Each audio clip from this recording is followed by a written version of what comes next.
Opowiem wam teraz bajkę. Będzie taka bajka o marzeniach. Był taki podróżnik, co dużo marzył i chciał bardzo uciec. I spotkał drugiego, co też marzył. I mu mówi: jest taka wyspa na końcu świata. Jakbyśmy kiedyś pojechali, zrobimy taki piękny film. I ten drugi mówi: a dlaczego nie teraz? Jedźmy teraz. Opowiedz o tej wyspie. I tak rozmawiali, jedli żelki, wylili wszystkie zapasy. Bardzo bolały brzuszki, zęby. To powiedzieli sobie, jak przestaną nas boleć, to spełnimy swoje marzenia i pojedziemy tam. Ale oni byli bardzo biedni. Poszli na taką wielką górę, która była najbliżej gwiazd. I tam na tej górze mówią: kosmosie, daj nam jakieś pieniądze. Jakąś kamerę też. Nakręcimy film o marzeniach.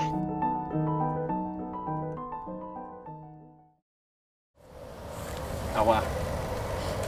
Dawaj, celowałem. Tutaj gdzieś. Tutaj. A tutaj? No, Czekaj, stój tam. chodź. Ja będę gdzieś tutaj. Tak daleko? Nie, trochę bliżej, masz rację. No tak, musi być. Tak musi być. Tak, może tę kartę trzymać jakoś tak dyskretnie? Chyba nie. Dzień dobry, nazywam się Marek Szymański. A ja Mateusz Konopacki. Przemierzymy 2 oceany. Chcielibyśmy przedstawić Wam i światu niezwykłe miejsce, jaką jest oceaniczna wyspa Pitcairn. A ponieważ nie możemy zabrać was z nami, zamierzamy nakręcić o tym film dokumentalny. Pomóż nam uciec na Pitcairn. Zero kompromisu.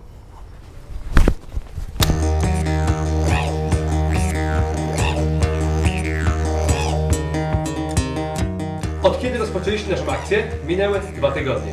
Udało nam się zdobyć kilku patronów medialnych, którym dziękujemy. Oprócz tego uzyskaliśmy parę złotych zapomogi od naszych fanów, którym również dziękujemy.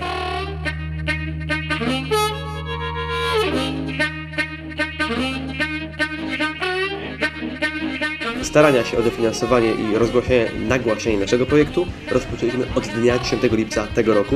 I od tego czasu udało nam się uzyskać pierwszego koproducenta, którym jest Państwowa Wyższa Szkoła Filmowa, Telewizyjna i Teatralna z Łodzi, w której jesteśmy studentami.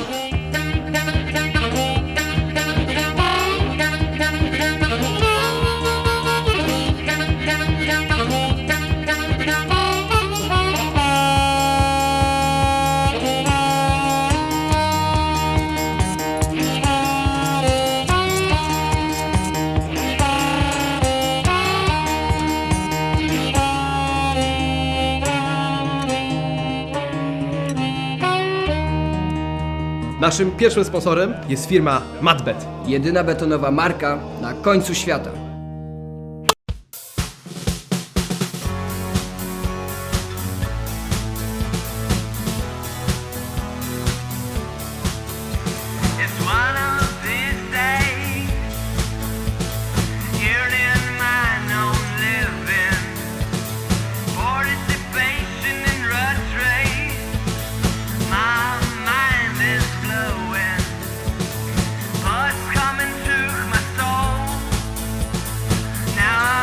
Czy jesteś marzycielem? Oczywiście. Jak każdy. Tak, jestem, oczywiście. Chyba każdy z nas jest marzycielem. Myślę, że tak, że jestem marzycielem. Posiadam oczywiście marzenia. Na pewno, jak każdy o czymś marzy. This is the question we asked passers-by. Some answered with uncertainty, others with confidence. But the answer was, yes, I am. Jak wiele trzeba zrobić, żeby spełnić swoje marzenie? No wydaje mi się, że chyba dużo. Żeby spełnić marzenia, no myślę, że trzeba troszkę się napracować. Trzeba mieć wiele. Szczęścia, poparcia, że tak powiem, tak zwanych pleców. And we, being young, without money, connections or experience, decided to make our dream come true now and go to the end of the world to see what it really looks like and to show the island shrouded by the legend of his famous sailors' mutiny. And we didn't go there empty-handed. 25 listopada my z kolegą wyruszamy na wyspę na Oceanie spokojnie spełnić swoje marzenie i zabieramy marzenia różnych ludzi. Czy zgodzi się Pani napisać swoje marzenie i podarować je nam, abyśmy mogli zostawić je na końcu świata?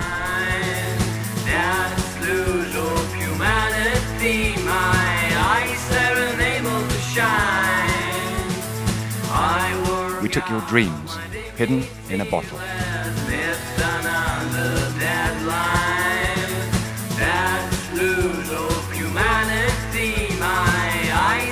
We faced many difficulties, and we were short of money all the time, and nobody believed that the whole thing was going to work out.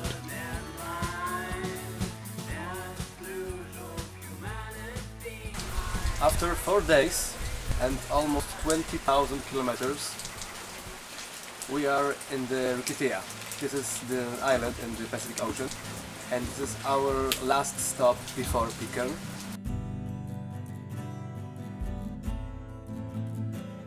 On the 23rd of December, 1787, the ship HMS Bounty, captained by William Bligh, left England. Its main objective to take seedlings from bread trees in Tahiti to Jamaica as cheap food for slaves. Within 10 months, the Bounty had sailed 27,000 kilometers. When it reached Tahiti, some of the crew fell in love not only with the climate and landscape, but also with the local women.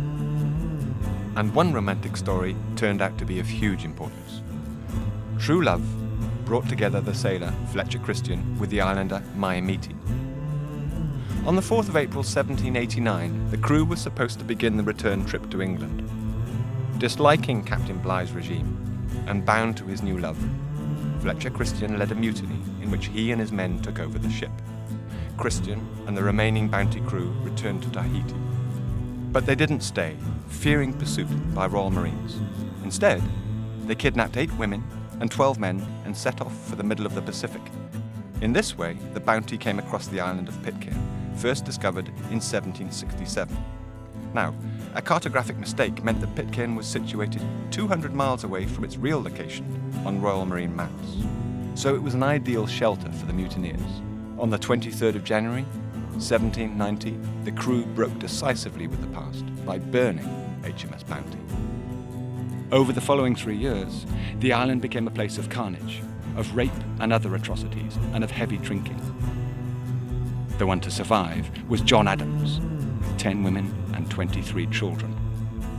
And apparently, Pitcairn's next contact with the outside world didn't take place until 1808, with the visit of an American whaling ship called the Topaz.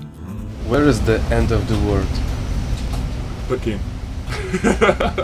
Pitcairn's the end of the world. Yeah, it's in the middle of nowhere.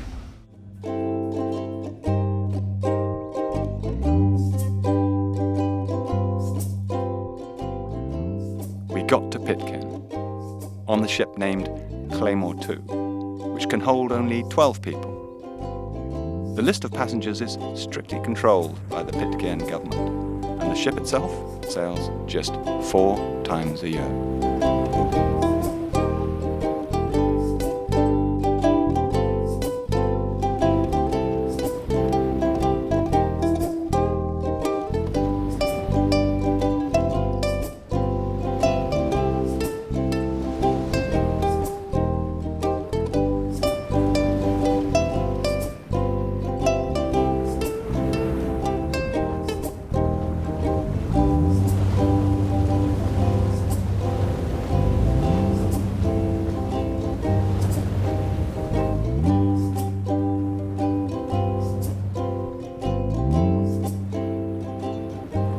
Love dreams.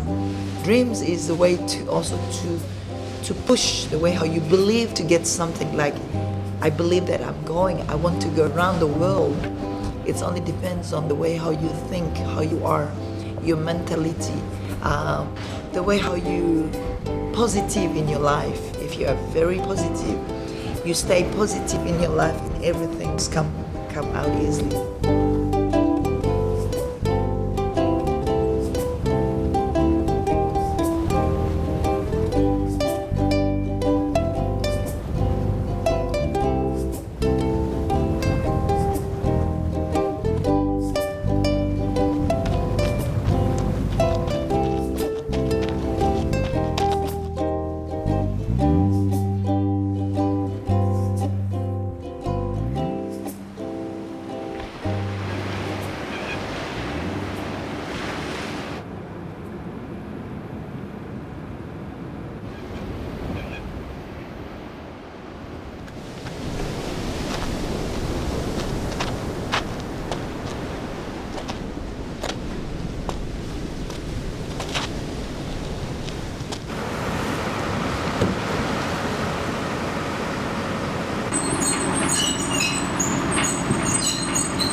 Thing? You need it on a thing? Yeah. What do you need? Zipper? Alright, but you see on the squares, Bryn wants you to fold them up. I'll show you where to put them. Okay? Right, that's his right leg. We'll go to the next one. On the island, younger children You see that are one? educated in a kindergarten and a primary school. I think it's a different day, darling. Can we... At the age of 14, they usually leave for New Zealand to attend a college. Where's that one? No, can we do that boogie boogie?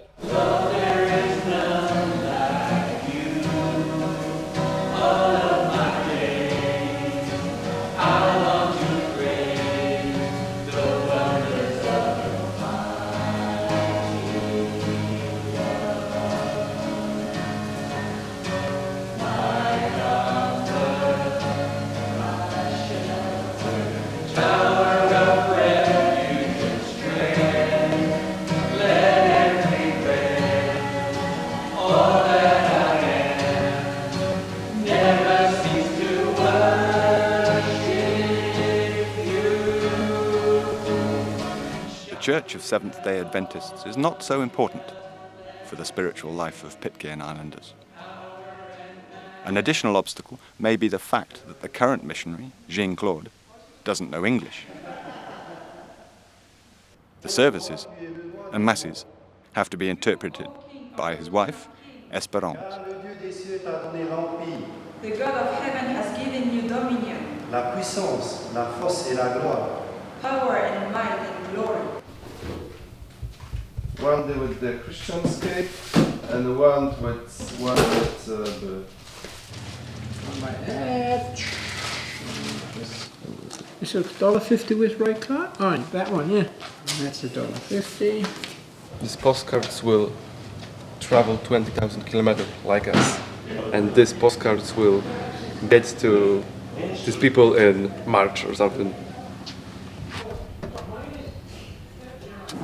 And I know she's very busy, I know they're going through a lot of restructure, but Pitcairn is still part of the responsibility, and she really needs to, or someone from different really need to come and see what's happening here. Power on the island is exercised by its government, consisting of 8 persons. That's nearly 1/4 of all inhabitants. The mayor is the leader. Because Pitcairn is part of the overseas territories of Great Britain, the government sessions themselves are also attended by representatives from the British government. And this is our flag, this is the eagle, so this is our little gift for you, flag. Probably not the norm, but to just talk on what we need to discuss. I'm Alan Pro. I'm the New Zealand Police Community Officer for the island. I've been seconded for 9 months with the right to extend it for another 3 up to 12 months. Unless if my wife died. Right. It doesn't have to do anything like that. I just have to have fun and relax. Well, it's the same as getting your road code and stuff. They give me a correct answers to my driving license. He's a breaking the law, he's an officer. We'll see what his short-term memory is like. Okay, so we'll come back, and I will teach this and I will pass. Yep, we'll do that here tomorrow, Beryl. Tomorrow morning. If you're not busy in the morning. It's okay, If you it's can okay. get out there. Tomorrow morning, it's okay.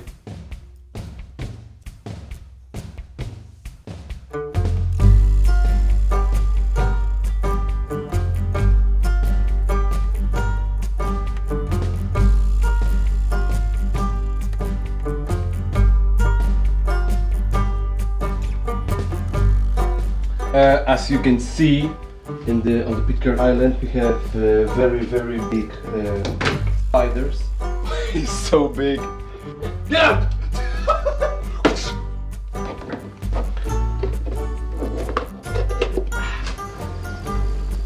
I don't want to use my own.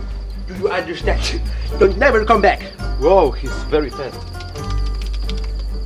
I have to little distract him. I don't like spiders. Okay. Yo, this is my crib. This is my little home, my room, home and room. the Pitcairn Island. This is my Polish English dictionary. Matt asked me what I need Polish English dictionary because I know English very well. Ask me. Why do you need a Polish English dictionary? I will show you. Come on.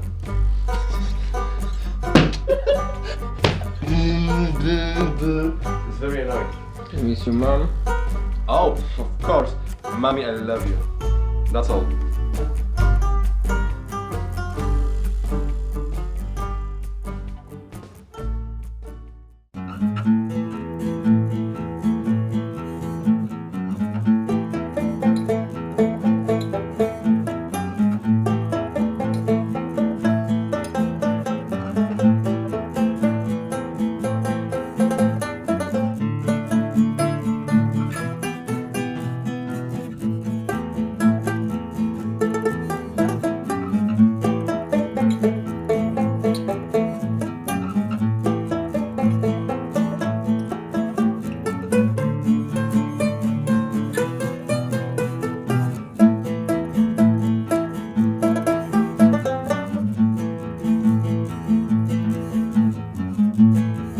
Many inhabitants move around the island on quads. While we were there, we decided to apply for a driving license. And now we're allowed to ride a quad on Pitcairn at a cost of $10.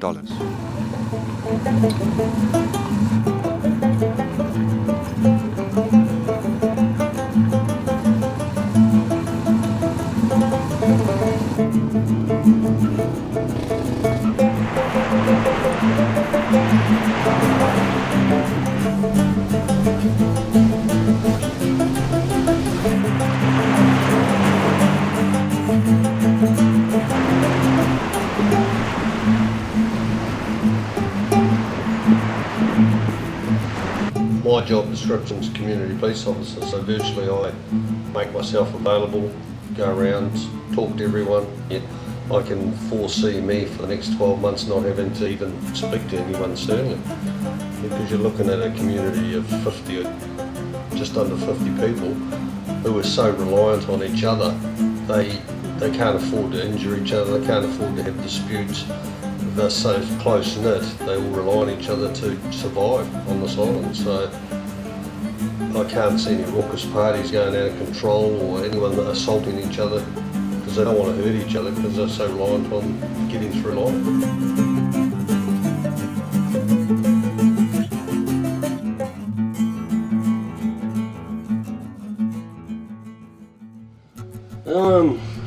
Paul, Warren, I was born here,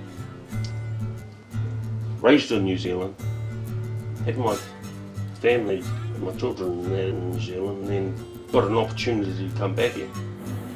And I'm Sue, Paul's partner. I came over here in 2007 to work for the government for 4 months, met Paul, formed a relationship with him, went back to New Zealand.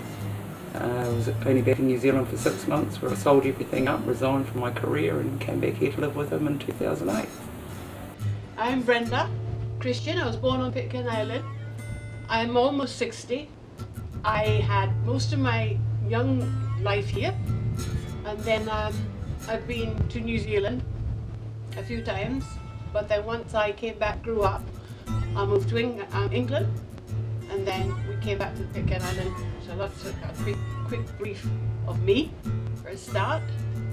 But home is where the heart is, and I had to come back to live. I'm Mike, I'm an Englishman. I've been here 13 years. I met Brenda in the UK, and I'm here because I love Brenda. I'm Carrie Boye Young. I come from Norway. There wasn't so much to read about Pitcairn before.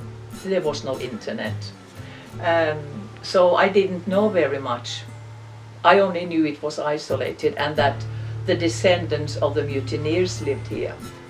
I came here to visit for, I thought, 3 weeks would be fine, because I thought it would be very interesting. And I stayed for almost a year. That was in 1973. And then I left and worked on a ship again as radio officer. And I came back and left again, got back to Norway, and in 1978 I came back and married Brian. We met in 1999 at a place where we both worked, which is Carter Holt Harvey, which is a paper bag company. The relationship started all off from there. Yeah, and we decided to get married a couple of years later in 2001. And at that time we were still working with the company. I think we came home in around 2002. The decision was left up to me whether I would actually be suited to the island life here. Our lives here, more than anywhere else in the world. We have lots of jobs. We have several roles here on the island. I'm the island nurse, Building maintenance, one of the elderly care workers. works department, I'm the rubbish collector, post office, road contract road worker, and child youth officer. and I'm also the caretaker for John Adams' grave. Nobody on this island has a full-time job. Nobody on this island works 40 hours a week because there's not the infrastructure to do it.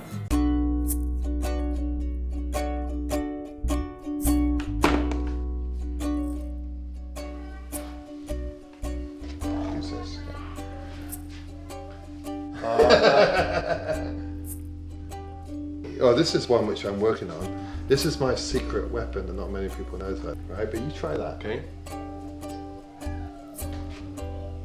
But we probably never found more clear honey because we are on the lonely island. Yeah. And there's right. no chemical stuff, yes? No chemicals. No. That is just pure honey. So I'm just taking the cappings off. Which there is possible to eat this? Yeah. Can I try? Yeah, go on then. Oh, not that. Not this. No, that's what you meant. Dip it in, yeah. This. Yeah. It's good. It's okay. It's okay. Nice soft wax. This a bee has to make. You could have made 8 ounces of honey. Oh. And then you can see the honey running down the sides. Mm-hmm. And you can smell it as well. Yeah. One empty frame, both sides. Looking for the wild side of Pitcairn, we entered a deep jungle.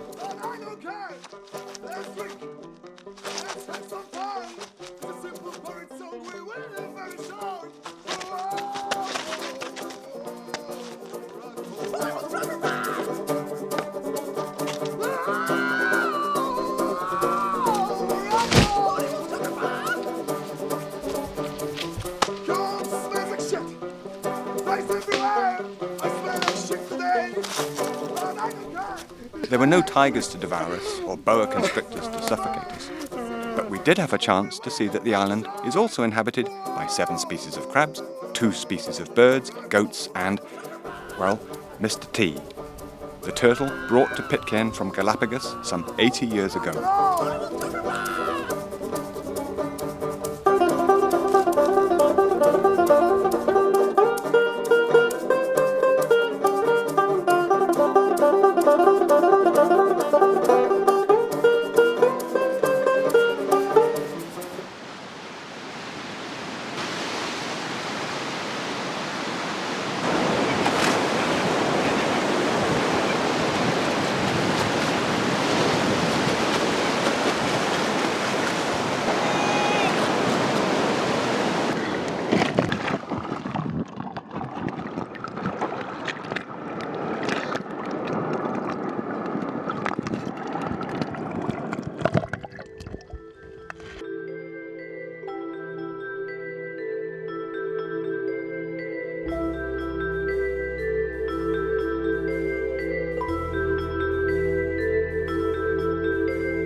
Before we came to Pitcairn, we take from people in Poland their dreams, write on the paper. And our question is, it's possible to dig these dreams in some place, because we know that we have to ask, because it's a public place. We choose a place near the South Poles, because it looks like the edge of the world, you know, the end. Yes. So I don't know. Okay, so you want an area where you can dig. I will have to mention it today because we're having council today. Oh, cool. So, yes, okay. Okay, so let me just get it right. So you want to, so then I can tell council what you actually want. Okay, so you want to. Yes. That will be place for the tourists when they can go and make a wish or something like this. Yes. Because Or we can leave the box where you can put the wish inside. Oh, okay. Something like that, maybe. Okay, so there's a sign and a box. You'll get an answer this afternoon, so we'll they need to discuss that, and then I can let Daryl and them know. Okay. Yes, because with the phones I'll call on the radio. On the radio, Yeah, okay. yeah, Okay. that's cool. All right. So, thank you very much. You're welcome.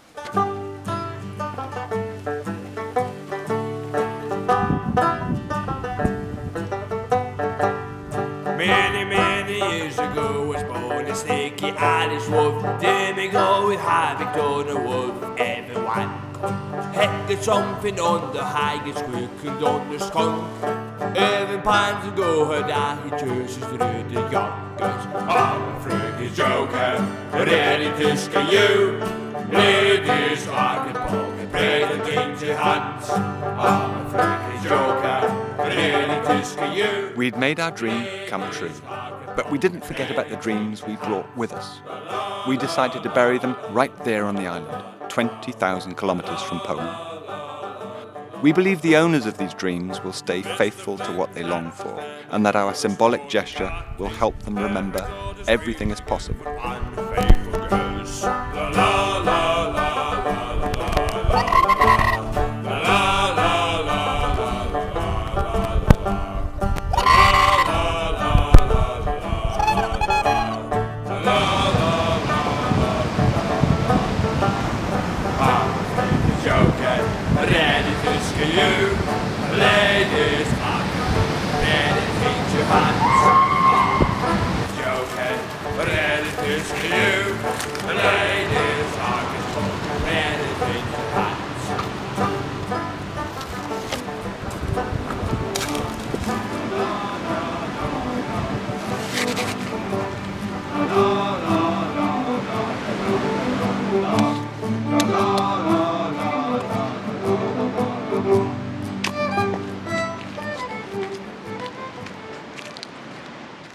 We have a pistol, handcuffs, and pepper spray, and a rifle. Bushmaster 223 semi-automatic. It's similar to the one they used in the Vietnam War.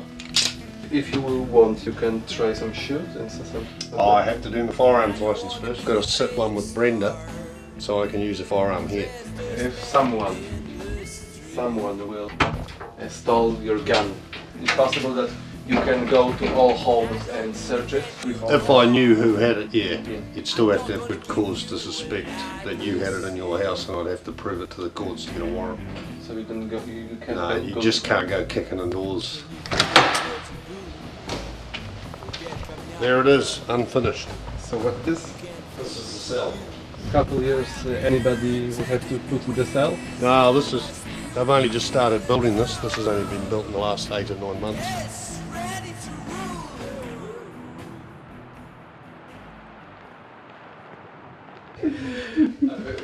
It's a shame that this chicken is not a chicken from the Bounty, like the goats. That's right. Mike, one question. How do you salute in English in the UK Army? Long way up, Oh. short way down. What happened to me was, when I came out of the army, I was still on reserve. So my commanding officer phoned us up and said, "Mike, would you like to go to Iraq?" And I go, "You asking for volunteers, sir?" And he goes, "Yes, I'm asking for volunteers." I go, In that case, no. The next day I got a policeman on the doorstep with a warrant. I had to go. I was being called up. However, I think I would have saved a lot of paperwork if I said yes. There's hooligans, we were skinheads. We all had our haircut, ready to go. Can you see that? Yeah, from all the way over there. Yeah. Make this same face like on the table. How do I look? The same. It wasn't just Mike who served the UK. Brenda is a highly respected member of the community and dedicates her time to solving problems between families on the island, who deals with the kinds of conflicts that Alan and previous police officers would never hear about. A few years ago, for example, a sailboat like this one stopped at Pitcairn on its way from Cameroon to New Zealand. Brenda discovered that the travellers were in fact smuggling $85 million worth of cocaine. On leaving the island, they were stopped by the Coast Guard, and for her bravery, Brenda received a medal from the Queen. Good job!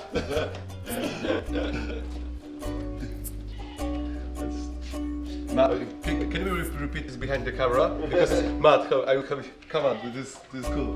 Come on. Well, you can say, oh, is this Brenda? Yes. And what about painter? Oh yeah. Oh, and the painter who painted Brenda is blind. Right? He had to do it all by touch. This is my company here. This is Pirate Paul. This is who I base my company on. Very well-known character here on the island. We actually have people coming off the cruise ships who already know about Paul. Piracy is something that sort of is in his blood. So why not trade in on it? Base my t-shirt designs and that on around the Pirate Paul. We usually take them out on the cruise ships or when people come ashore, sell them for $25 US each. They are quite popular. We're the only ones on the island who can really capitalise on that whole pirate thing. Yeah. And you get a number of people aged between, particularly the males of course, aged between 45 and 65 head pirate. This was actually authored and drawn up by a friend of ours who was a school teacher here on the island 4 years ago. A woman, Jeannie Horrell, a New Zealander. And we had a very, very good friendship with Jeannie. And she's been working with children for about 30 years. Just with the way that she could work in children's books for as long as she had. She wrote the story and drew it up and went through and got it published. And it's quite a good seller on the cruise ships. Because you can get just something different. I mean, you can go just about anywhere in the world and buy a t-shirt. You can go just about anywhere in the world and buy a carving, or like Paul does all these necklaces and things like this as well. These ones aren't for sale, unfortunately. They're his own private ones. On the Pitcairn Island is everything. I see Elvis Presley, Legend Rocks, Whitesnake, Judas Priest, David Bowie, Eagles. Oh, cool. Van Morrison. I will grab this.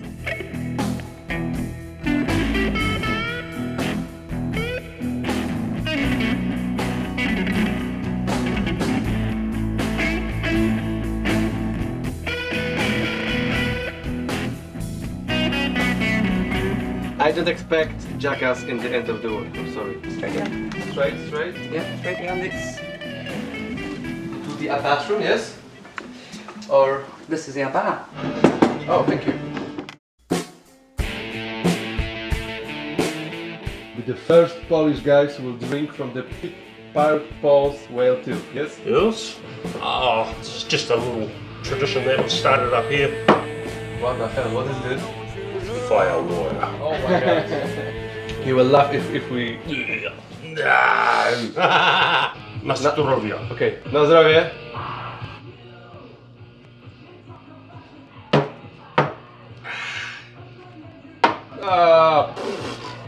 Yeah. That was nothing. Kick ass.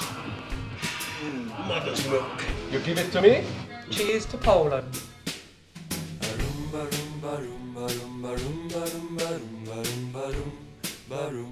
Zdrowie.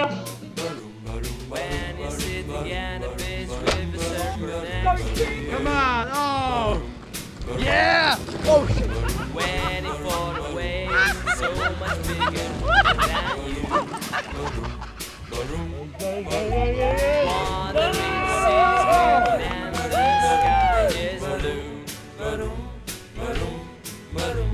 There's so many sharks waiting for your leg or your hat. And everybody now.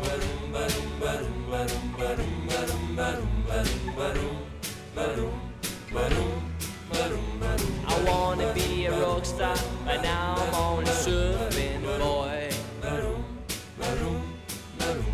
Rise in Alabama, living in the New Sue admitted that, according to family tradition, she's a witch. She decided to reveal one of her abilities in front of us. I never knew my daddy. Oh, the sun is hitting hard. Hello, Dad! Yo, yo. My mama called me Joe. I never knew my daddy. Oh, the sun is hitting hard. And everybody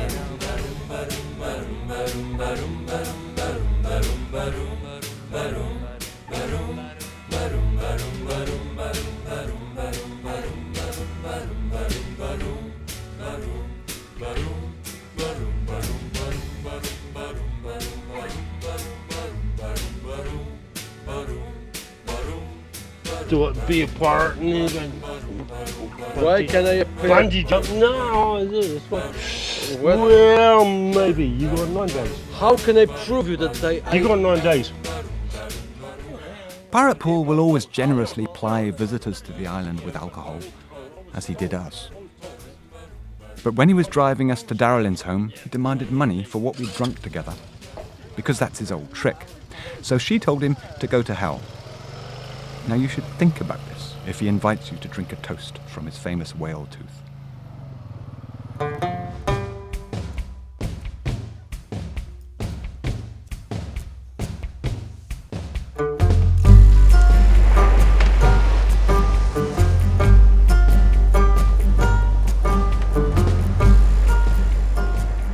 On Pitcairn Island, all public announcements we can see in this place. One of them, people should always wash their hands with soap after visiting the bathroom and before eating or preparing meals.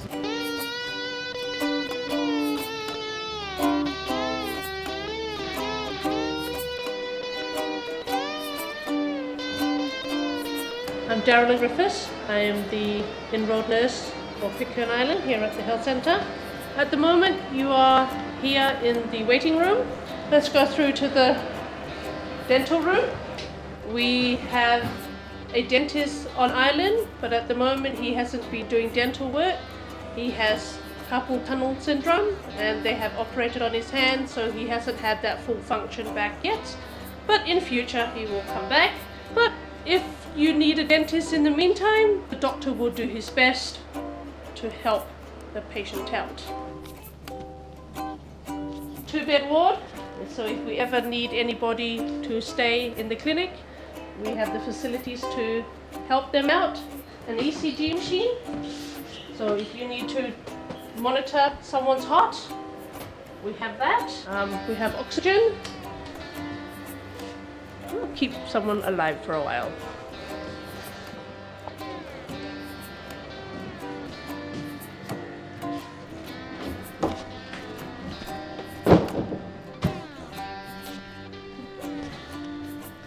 Here is the lab.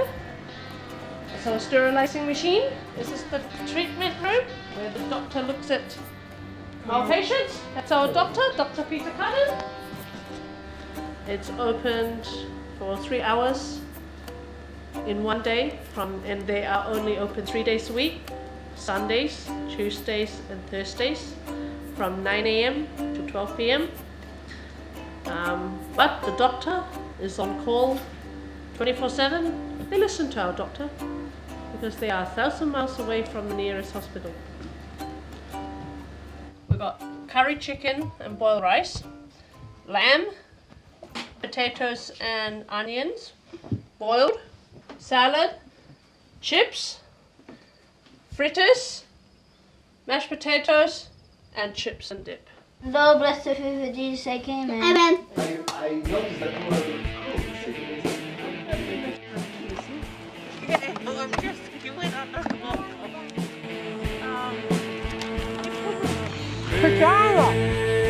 It's better than the rubbish from outside.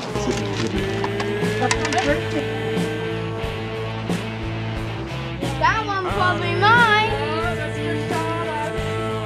Lord bless the food for Jesus' sake, amen. Amen. Amen.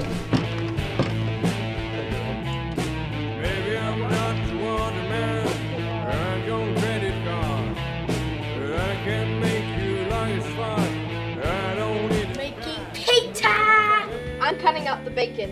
I like all the meat in it. Yep. Auntie, we're gonna be movie stars. This is the bread. I made the bread. Yep. I like cooking sausages. Yep. Yeah. And like bacon. That's the bacon. And chips and all that. He's really good at cooking eggs. Spaghetti alla pizza. Yep. The chefs always get the first bite. Yep. Bacon, the bacon, the bacon, the bacon. This spray is oil cooking spray. Okay. Now meat. Okay.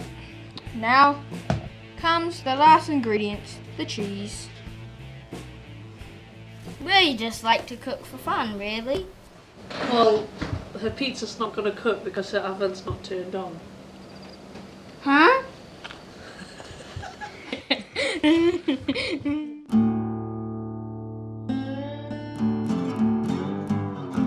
On Monday, tomorrow at 4 o'clock, we will have a Pitcairn market day. Everybody will be home busy baking and preparing. So you might have fish and chips, or another family might do burgers, or another family might have fresh vegetables. There'll be all sorts. I sell them $5 a bag. It's more of a way for the community to get together. And it's an excuse to eat.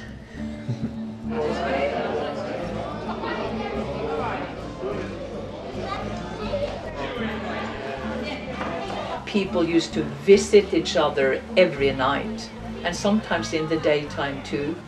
You could rely on your neighbor to come and help with putting a roof on or repair something. He would come and help you, and you would help him. Today, you sell your services. If you want something, want help, you usually pay your neighbor to help you. For the first time, they are selling stuff from their garden. Before, they gave out to all their neighbors if they had more than they needed. And your neighbors gave back to you when they had the extras. Everything is money now, nothing is free.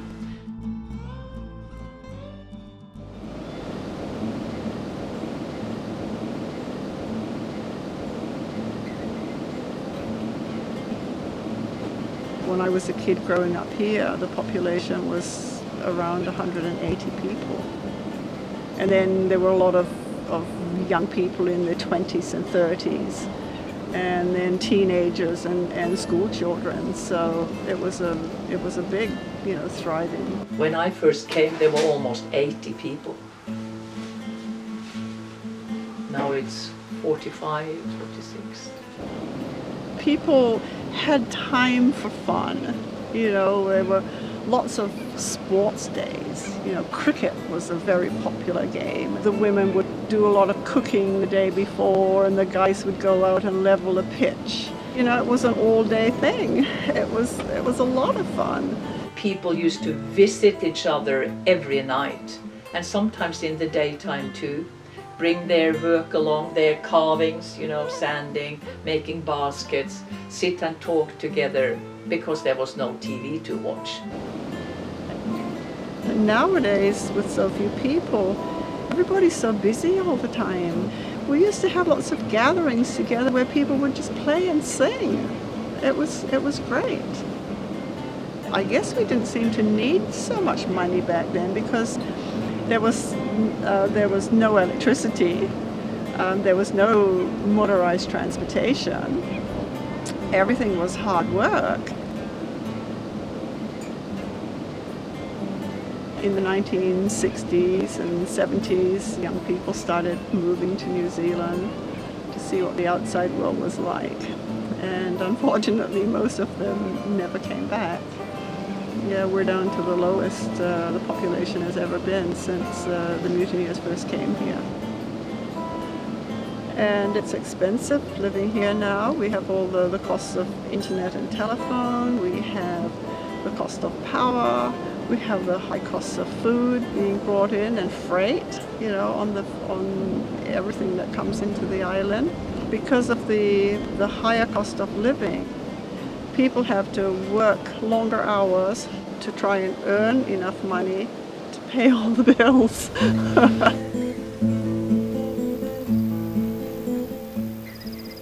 You do that every day? Well, there's 3 of us. It should be Michael today, but he's at council meeting. Thermometer readings. This is the current temperature here, which is 25. So we're on the summer card, where the sun is almost reaching the bottom, and then it'll start to go up again. More synoptic. It's not a complete weather report like we used to do when the radio station was fully operational. This place was given over to the Ham Club, and it's really been trashed. This is some of the old wartime equipment.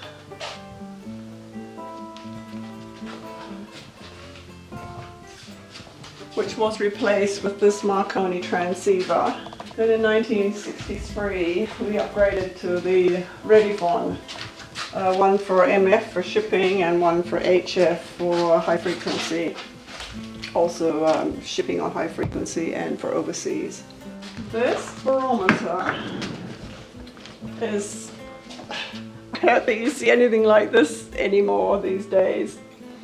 This has been here since during the war, so it's extremely old.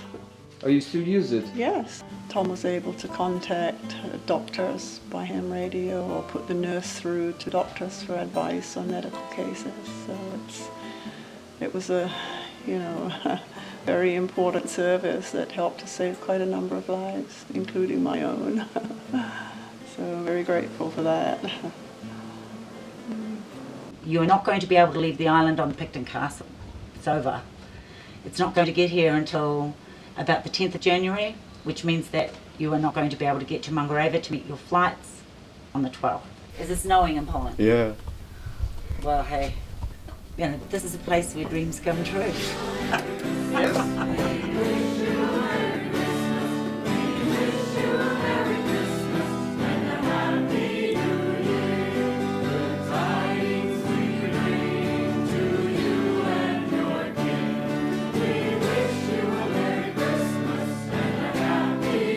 During our stay on Pitcairn, the local government cancelled Christmas, worried that a stomach virus, which had affected 2 children, might become an epidemic. But we decided to spend Christmas in a traditional way.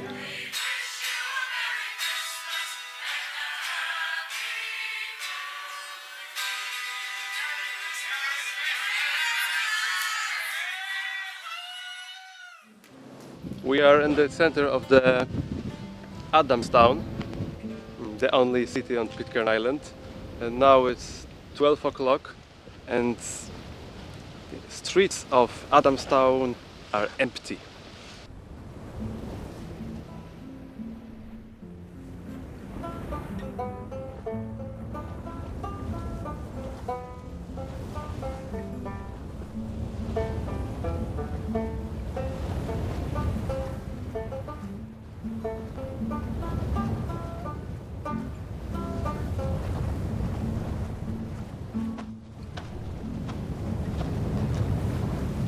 In 2004, the media exposed the truth about the sexual harassment of women and children by men on the island, and it divided the inhabitants of Pitcairn.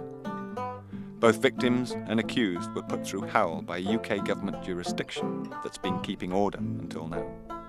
Tension, under artificial smiles, was palpable. After the legal proceedings, families became more isolated from one another than ever. Perhaps time will heal these wounds, and people who love their homeland will learn to live their lives according to the new rules. I have come from London. I left London on the 9th of November, and I've just been doing some training in New Zealand. Our role on the island is to help the islanders look after good governance, to safeguard the islanders, look after island protection, and to help them work towards a bright, sustainable future for Pitcairn. The British had nothing to do with the place for nearly 200 years, nothing to do with the place. They didn't provide any funding for schooling or any funding for roading or any infrastructure within the island. They're going to the island to tell the islanders how to be Pitcairn Islanders, but they actually know very little about the place. They know very little about the history of the place, and I find that quite rude. They're sitting back up there in their fancy little office. They wouldn't have a clue what we have to deal with down here. When it rains, you step outside your front door and you go 6 feet of mud. The UK mainland resident requires X amount of money to live per week. Why is not the same dignity given to people here on this island where the costs are a lot greater?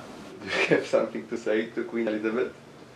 I would like to tell her that she made a very big mistake once upon a time, and she should rethink whatever her government did to Pitcairn. This island is too dirty for the Queen. Oh, in 20 years, I think that our push for repopulation would have had some success. I think that there will be an increased population here. I think it'll be a transient population. That there'll be far more tourists coming to the island, and so there will be a transient work population who are coming in for the cruise ship season and so on and so forth. I think that we will have a few more families here. I think that we will certainly have some more children here. And of course all of that is, these are the very things that we're working on now. These are the challenges that are before us. So we have to look at it very positively. Really, I don't believe in Pitcairn's future. And I can say that because I don't have to pretend like some others who has to be optimistic because of their job and politics. But I have seen a decline, and everybody knows it. We are too few people, not enough children, young people. They go off to school, they don't come back. Younger, I mean, at the moment, my sister's 2 eldest boys have gone off to college. Who knows whether they're going to come back? They say they are, but once they get the taste of New Zealand, they might not want to come back. Anything is possible in the next 20 to 30 years. We'll all be in the elderly age group.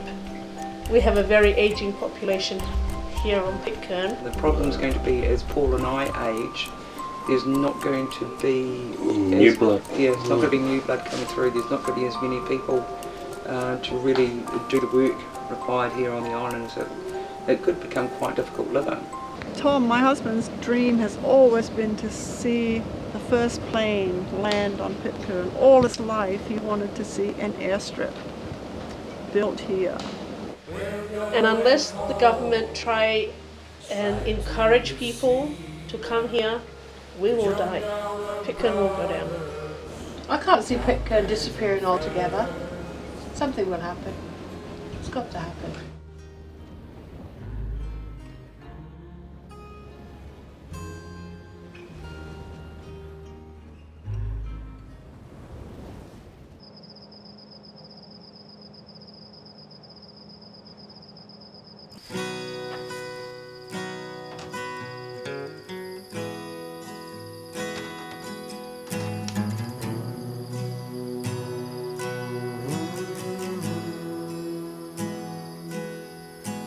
The sun rays are pouring down the floor. I'm in a state I've never been before. In spite of homes I still silent. My mind is wholly blank. The sound of a Pope in some Bible rings loudly in the fading ear.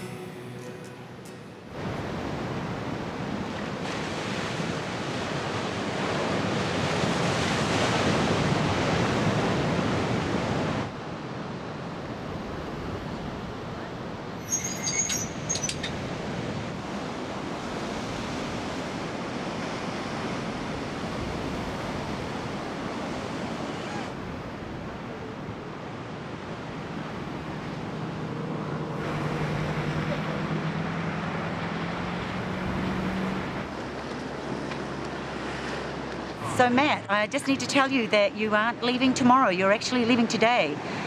So you need to kind of get everything organised and be down here at 4 o'clock. Great. You know, we're not packed yet and we had an all-day plan to film everything. So you still maybe can get a little bit of filming done, but your Zodiac, they want you to catch the 4 o'clock Zodiac to go out to the ship, and then they will process you and get you on board and you'll be ready to go.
After mowing like wolf. Oh, Carlos! Stop!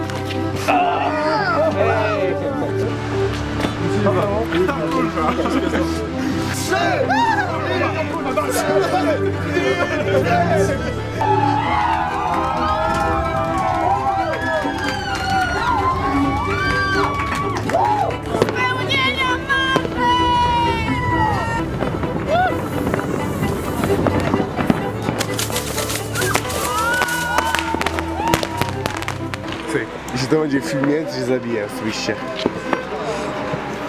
Nagrywasz film jakiś?